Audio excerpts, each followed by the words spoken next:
Galera do segundo, bom dia. Estamos nesse processo, nessa caminhada, nós estamos dentro da filosofia política e para a gente entender essa importância que ela tem, para se entender essa coisa tão maravilhosa que é a política, como é que ela se desenvolve ao longo do tempo, vamos só fazer uma volta ao passado. Lembra lá na filosofia antiga nós tínhamos o quê? A figura de Platão, figura de Aristóteles. Então esses dois contribuem muito para a concepção de se entender a política. Aonde você tinha Platão na obra República, que dizia que um bom político, aquele que poderia exercer a política melhor, seria o filósofo, porque era aquele que ia se preocupar para entender a realidade, interpretá-la e aplicar no cotidiano. Depois temos o nosso querido Aristóteles, que vai dizer que a política é algo que faz parte da existência humana. Então nós somos seres políticos. A política faz parte do nosso dia a dia. Tudo, qualquer coisa que a gente faça no dia a dia é política. Desde a hora que você acorda, quando você lê uma revista, um livro, você está na internet, essa política está acontecendo constantemente. Às vezes a gente confunde a política com uma questão partidária, o partido A, o partido B, o partido C, mas a política faz parte do dia a dia da vida humana. Então nós somos seres políticos aonde tudo que eu faça, desde o reclamar, do questionar e não aceitar determinado tipo de comportamento de alguém, eu estou exercendo esse papel político dentro do meu cotidiano. E a política vai se desenvolvendo ao longo do tempo, e hoje nós estamos falando, dentro da filosofia política, sobre o contratualismo. Nós estamos falando de Thomas Hobbes, onde esse teórico começa a imaginar uma forma de fazer com que as pessoas, através desse contrato, possam evitar um mal maior dentro desse estado e da sua realidade. Então ele começou a encontrar uma forma, uma solução para se tentar interpretar os problemas sociais naquele momento e de uma forma que você encontre para que se possa evitar o conflito. Evitando o conflito, pronto, você consegue viver bem. Então a forma que ele encontrou foi esse contratualismo que a gente está vendo, observando ao longo do tempo, e hoje a gente vai dar uma olhadinha mais atenciosa nesse momento. O que seria o contratualismo? É uma teoria prescritiva sobre a mais adequada ordem política e tipo de Estado. Anuncia a ideia do contrato como instituidor da relação social e, dessa forma, expressão de vínculo necessário entre os cidadãos ou indivíduos de uma mesma sociedade. Então, imaginemos, o contratualismo é uma forma que se imaginou, que se pensou, aonde você vai fazer um contrato em que dentro desse espaço, dentro da realidade, você pudesse encontrar uma possibilidade de você evitar o conflito. Evitando esse conflito era a forma que se tinha para que não acontecesse violência, morte, entre outras coisas. Então, você fazia esse contrato, se colocava, não que você está assinando, mas você aceitava essa teoria, né? Essa forma para se evitar o conflito. Porque, infelizmente, quando a gente fala de sociedade, é conflito. Mas, nesse primeiro momento, o contratualismo tem essa função, tá? De fazer um contrato onde você evite o conflito. Razões do surgimento do Estado. Surge da necessidade de segurança pública e tranquilidade. O Estado é uma instituição para assegurar certa restrição à liberdade, que cada indivíduo impõe a si mesmo, dentro de uma coletividade, ocorre mediante contrato de cidadãos. Então vamos imaginar, eu quero ter uma sociedade melhor, quero ter um Estado melhor, quero ter paz, possibilidade de fazer com que nada aconteça de ruim, então bora fazer um contrato. Vamos imaginar nossa sala de aulas do segundo ano. Então, vamos imaginar, voltamos para a sala de aula e o contrato nota é esse: que você use a máscara, use o álcool gel, faça higienização. Se um de nós não cumprir com o contrato, tem suas consequências. Então, quando se faz esse contrato, é para se evitar que esse vírus se espalhe, que contamine mais pessoas. E isso que está acontecendo no Brasil, essa grande quantidade de mortes, porque esse contrato não foi colocado em prática. As pessoas não cumpriram com o contrato do álcool gel, da máscara, da higienização de mãos, e daí se segue. Então, por não cumprimento desse processo, tivemos impacto hoje no nosso estado, na Federação Brasil, que naquela época se fazia com esse intuito de se evitar o conflito da dificuldade. Thomas Hobbes, inglês de família pobre, conviveu com a nobreza, de quem recebeu apoio e condições para estudar e defendeu ardorosamente o poder absoluto, ameaçado pelas novas tendências liberais. Então vamos imaginar, eu quero justificar um poder, e ele vive a experiência do absolutismo. Então o objetivo dele era fazer com que aquela pessoa, aquele soberano, a tal ponto que as pessoas olharem para ele, estivessem olhando alguém que estivesse preocupado com o melhor do Estado. Até porque esse pensamento liberal está surgindo de que forma? Que se tirasse a figura desse soberano e se encontrasse uma forma de um governo que não tivesse um poder lançado na mão desse ser absoluto, a tal ponto que tudo que ele falasse era como se o próprio Deus estivesse falando através da boca desse soberano. E ele, percebendo que existia já um foco de pessoas querendo se desvincular da figura do soberano, então ele tenta justificar isso daí através desse contrato, ou o que ele chama de contrato alheio, para justificar de alguma forma a possibilidade de se fazer com que na sociedade, no Estado, ali, pudesse não acontecer o conflito. Então esse contrato era uma forma que ele encontrou para justificar esse poder absoluto, porque estava havendo absolutismo nesse período, e a forma que ele surge nesse contrato era para que as pessoas aceitassem essa forma de governo, até o ponto de não questionar. Mas era o pensamento dele para justificar um tempo e uma época, porque Hobbes era filho de um tempo onde o absolutismo estava lá bastante presente. Essa figura do soberano era importante para a harmonização desse Estado.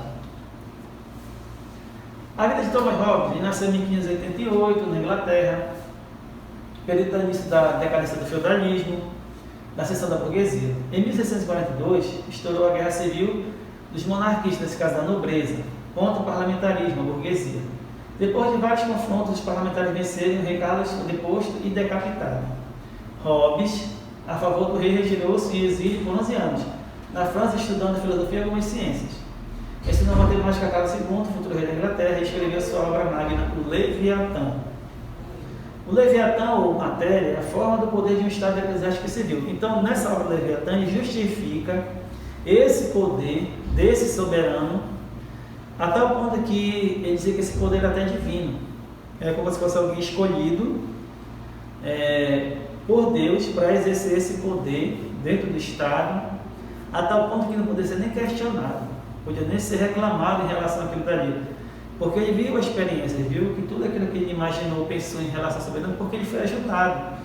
Então, a forma que ele tentou de contribuir para que as pessoas acreditassem dessa forma, de olhar para esse poder a tal ponto como poder divino, que deveria nem ser questionado.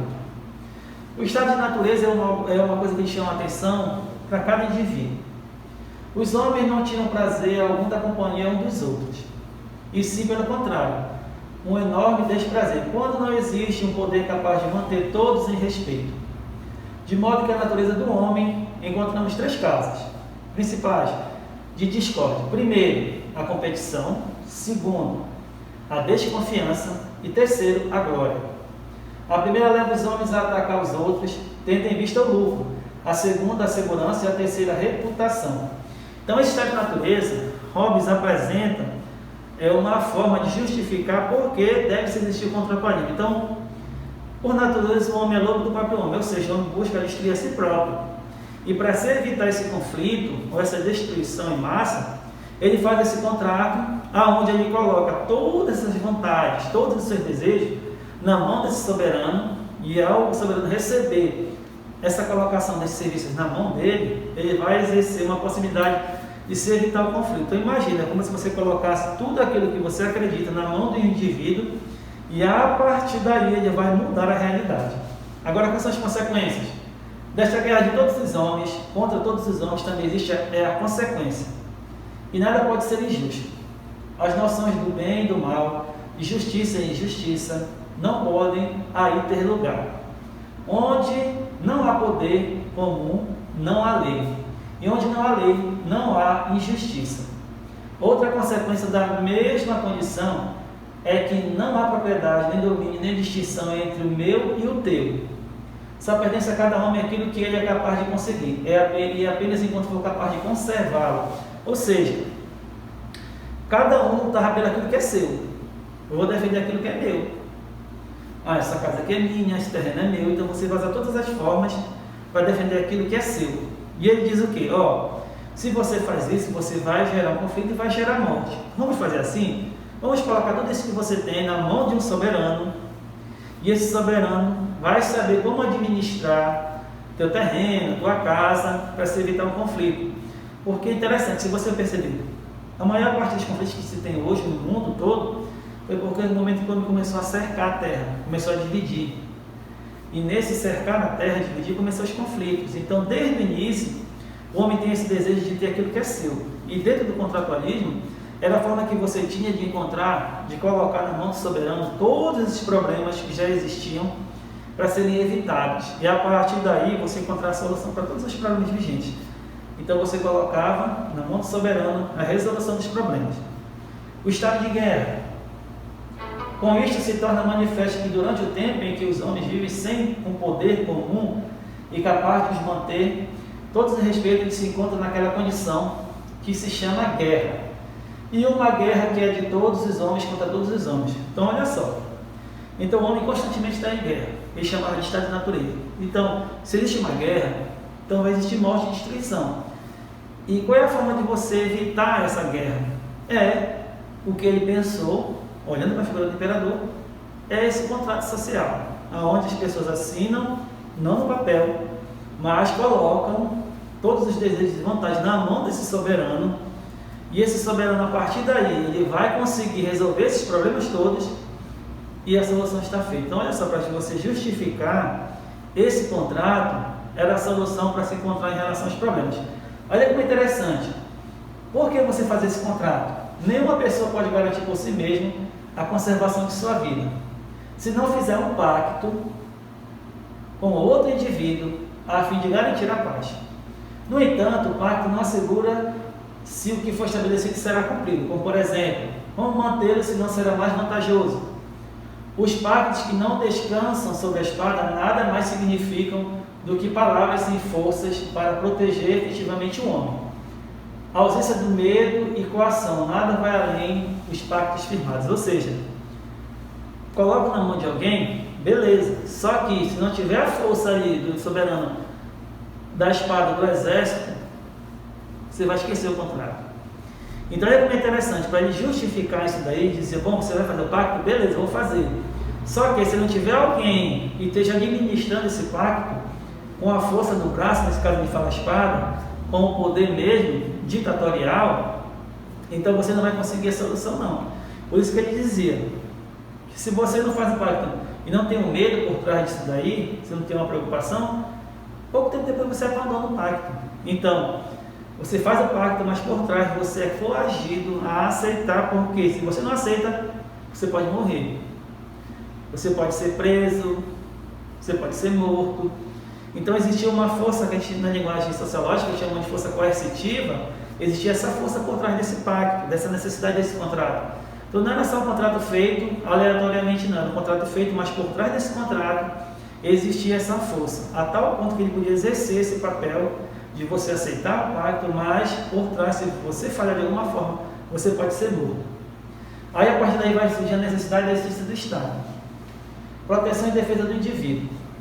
A única maneira de instituir um tal poder comum, capaz de defendê-lo das invasões dos estrangeiros, das injúrias uns dos outros, garantindo-lhe assim uma segurança suficiente para que, mediante seu próprio labor e graças aos frutos da terra, possam alimentar-se e viver satisfeitos, é conferir toda a sua força e poder a um só homem, ou a uma assembleia de homens, que possa reduzir suas diversas popularidade de votos a uma só vontade. Ou seja, então essa necessidade de existir esse Estado era para que você percebesse que você colocar na figura desse indivíduo todo esse poder, todas essas condições, e ele exercendo esse papel todo, você perceberia o quão importante é colocado na mão dele. Mas a gente não vai esquecer que lá no início existiam as forças liberais que não aceitavam a figura desse imperador ou desse soberano. Então eles queriam destituir essa figura. Então Hobbes, já sabendo disso daí, conhecia esse processo, ele tentou justificar a importância desse contrato. A gente pode chamar de contrato social, onde você encontrava essa força desses indivíduos para justificar todo esse poder e você colocar olha só que você coloca na mão do soberano desse contrato social, o teu desejo e tuas vontades na mão desse indivíduo. Só que você falando disso daí, por trás, como ele apresenta, tinha que ter uma força, nesse caso a espada, que você tinha que seguir, porque se você não seguisse, você podia ser nulo. Então olha só como esse contrato é interessante. Por trás do contrato tinha esse interesse, aonde os indivíduos colocavam na figura dessa pessoa essa possibilidade de você ter. Então é como se você estivesse galgando, passo a passo, você estivesse construindo uma casa, e cada cômodo sendo construído, você sabendo e tendo a participação, porque você colocou força, desempenho, e ao concluir esse espaço todo, você sabia que você não podia ser questionado se você ficou com um espaço pequeno nessa casa, e você ficou só com um quarto, não importa. E você colocar na mão do soberano toda essa construção, e sabendo que se você fosse contra tudo isso daí, a espada estava bem próxima ao teu pescoço e você poderia ser levado à morte. Então a gente percebe que dentro desse pacto, desse contrato social, só alguém era beneficiado. Nesse caso daí só era quem? O soberano. Então esse período do contratualismo, que nos chama a atenção é isso. Essa construção é feita ao longo do tempo com o intuito de beneficiar só um segmento. Não era do bem comum para todo mundo, como nós falamos lá no início, que a política tinha a concepção do bem comum, onde o que você faz seja favorável para todos, não para um segmento ou para um grupo. Por isso que hoje, nesse período, quando a gente olha para essa concepção de contrato social, o pacto social, na obra do Leviatã, ele mostra a figura do Estado, desse poder sobrenatural, porque ele acreditou que usou a lógica do poder divino dos reis, do soberano. Então a imaginação de começou a justificar esse poder desse soberano como algo sobrenatural, para ele receber esse poder da própria divindade. E dessa divindade ele podia exercer todo tipo de coisa na sociedade, de pensamento, de ideias, de conceitos, a tal ponto que não era nem questionável. Se você questionasse, sabendo que por trás tem a espada. Então era um contrato feito de uma forma que beneficiava só o segmento, nesse caso, do soberano. Por isso que depois, a gente vai ver ao longo do tempo, que começaram a assistir revoluções, tanto a inglesa quanto a francesa, foi o que para nós, na questão da história? Nada mais é dizer que as revoluções surgiram para acabar com esse pensamento. Desse que você colocava teu desejo, tuas vontades, tudo aquilo que beneficiasse esse soberano, aonde ele, a partir daí, encontrasse uma forma de justificar suas atitudes. É porque nós sabemos que muitos soberanos agiam de formas estranhas, tipo de comportamento, e não era para ser questionado, porque é o poder divino que está agindo ali. É o poder divino que está agindo ali, então esse homem está sendo conduzido por Deus, guiado por Deus, então não devia ser questionado, tinha que ser aceito. E com o tempo a gente vai percebendo que as pessoas vão desenvolvendo ao longo do tempo a capacidade intelectiva e percebiam que não era interessante viver essa temática não, porque alguém estava beneficiado nesse processo e quem era sempre o soberano. E dentro do contrato o que acontecia? Não questione, só aceite, coloque as tuas vontades, coloque a tua força na mão desse soberano. E o contrato estava ali com esse intuito. E a necessidade do contrato que ele justifica porque, lembra que ele falava do estado de natureza? O homem, por si só, é um ser violento, ele destrói a si próprio. Então, esse estado de natureza ele justifica essa questão desse contrato. Porque dentro do contratualismo, temos a figura do Maquiavel, temos a figura do Rousseau, mas em especial Hobbes, na obra do Leviatã, ele justificava esse poder do Estado. E é uma coisa interessante, imagine chegar ao poder divino dos reis. Imagine se hoje no Brasil ou no mundo, aqueles que exercem o poder de forma democrática, se tivesse a ideia que eles são divinos, e tudo aquilo que ele ou ela fale, é como se Deus estivesse falando através da boca dele ou dela. Então imagine o quão conflitoso seria hoje, se as pessoas imaginassem com esse poder que ele exerce por um período de 4, 5, poucos anos, e era algo divino, não podia ser questionável. Então se ele falasse que hoje você tem que andar sem a máscara, sem usar nada disso daí, porque tudo isso daí é balela, conversa furada, se fosse o poder divino, olha as consequências, mas é muito parecido como hoje.